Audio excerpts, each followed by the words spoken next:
దేవునికి స్తోత్రం. మీ అందరికీ కూడా వందనాలు చెల్లిస్తున్నాను. ఈ సమయమందు దేవుని వాక్యాన్ని చదువుదాం.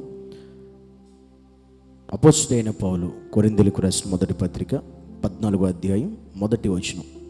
ప్రేమ కలిగి ఉండుటకు ప్రయాసపడుడి, మూల భాషలో ప్రేమను వెంటాడుడి, ఆత్మ సంబంధమైన వరములను ఆసక్తితో ఆపేక్షించుడి, విశేషముగా మీరు ప్రవచన వరం ఆపేక్షించుడి. దేవుని వాక్యం ఈరోజు మనతో చెప్తున్న విషయం ఏంటంటే, ప్రేమ కలిగి ఉండుటకు ప్రయాసపడండి. దేవుడు మనతో మాట్లాడుతూ ప్రేమ కలిగి ఉండడానికి మనం ప్రయాసపడాలి. మన అవసరతల కొరకు మనం ఎంతో ప్రయాసపడతాం. మనం అనుకున్నది సాధించడం కొరకు ఎంతో ప్రయాసపడతాం. మన దేవుడు ఏమంటున్నాడంటే, ప్రేమ కలిగి ఉండడానికి ప్రయాసపడండి, దాన్ని పొందుకోవడానికి ప్రయాసపడండి. ఎందుకంటే మనం నమ్మిన దేవుడు ప్రేమ కలిగిన వాడు, ప్రేమమయుడు. ఆయన ప్రేమకు ఒక నిర్వచనం, ఆయన ప్రేమయై ఉన్నాడని దేవుని వాక్యం చెబుతుంది. కనుక ఆయనను కలిగిన మనము ప్రేమ కలిగిన వారమై ఉండాలి. ఆ ప్రేమను మనం కలిగి ఇతరులకు ఆ ప్రేమను పంచడానికి ప్రయాసపడమన్నాడు. దీనికోసం మనం ఏం చేయాలంటే కష్టపడాలంట. ఇదేంటండి, ప్రేమ కలిగి ఉండడానికి ప్రయాసపడడం ఏంటంటే, అలా ప్రేమ కలిగి ఉండడం చాలా కష్టం, చాలా ప్రయాసతో కూడింది. అందుకే దానికోసం ప్రయాసపడాలి, కష్టపడాలి. దేవుని ప్రేమను కలిగిన మన అందరినీ కూడా అదే ప్రేమతో చూడడానికి, అదే ప్రేమ కలిగి ఉండడానికి, అదే ప్రేమను కనపరచడానికి, అదే ప్రేమతో ప్రతి ఒక్కరితో కూడా మనం జీవించడానికి ప్రయాసపడు. ఇదే మన దేవుడు మనకు నేర్పిస్తున్నది. ఎందుకంటే ప్రేమ లేకుండా మనం ఏమీ చేయలేం. అందుకే మీరు ఏది చేసినా బైబిల్ చెబుతుంది ప్రేమతో చేయండి అని.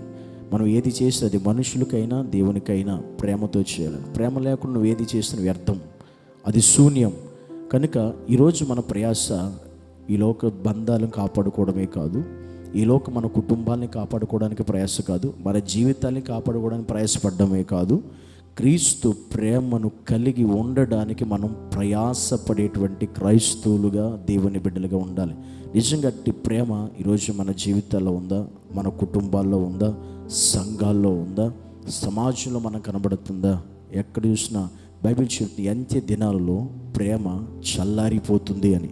అందుకే దేవుని వాక్యం చెబుతుంది ఆ ప్రేమను కాపాడుకోవడానికి ప్రయాసపడు, దాన్ని రక్షించుకోవడానికి ప్రయాసపడు, దాన్ని వెంటాడు, దాన్ని కలిగి ఉండు.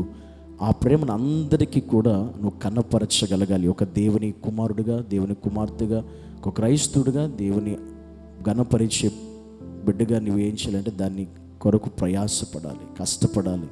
అదే దేవుడు మనతో ఈరోజు మాట్లాడుతున్నాడు. కనుక మనం దేవునితో ప్రేమించబడే మనం ఆ ప్రేమను అనేకులకు పంచాలి, ఆ ప్రేమను చూపించాలి. అదే ప్రేమతో అందరిని కూడా మనం కనపరిస్తే క్రీస్తు మనకి నేర్పించిన ప్రేమ, మనకి ఇచ్చిన ప్రేమ ఇతరుల్లో మనం చూపించినట్లయితే ఆ దేవుడు మనలో నివాసము చేస్తాడు, మనతో ఉంటాడు, మన మధ్య ఉంటాడు.